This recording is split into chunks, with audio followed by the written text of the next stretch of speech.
ઉમરગામ તાલુકાના સંજાણ બંધને ફીકો પ્રતિસાદ જોવા મળ્યો। વલસાડ જિલ્લાના ઉમરગામ તાલુકાના સંજાણ બંધને ફીકો પ્રતિસાદ જોવા મળ્યો। ગતરોજ જે દાદરાનગર હવેલીના બારમાં થયેલા વિવાદમાં હત્યા બાદ રાજકારણ ગરમાયું હતું। ગઈકાલે કોંગ્રેસના ધારાસભ્ય અનંત પટેલે કરી હતી સંજાણ બંધની અપીલ, જેમાં મોટાભાગની દુકાનો આજે ખુલ્લી જોવા મળી હતી, જ્યારે ડીવાયએસપી પીઆઈ સહિત ઉમરગામ પોલીસનો ચુસ્ત બંદોબસ્ત પણ જોવા મળ્યો હતો।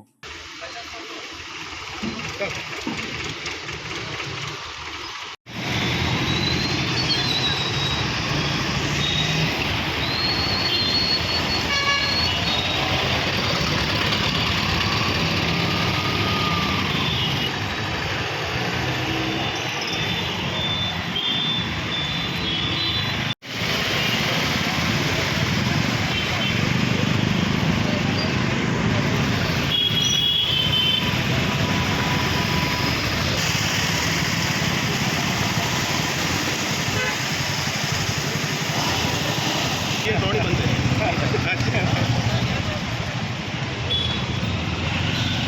भैया चलता नाश्ता करवा नाश्ता करवा चलो।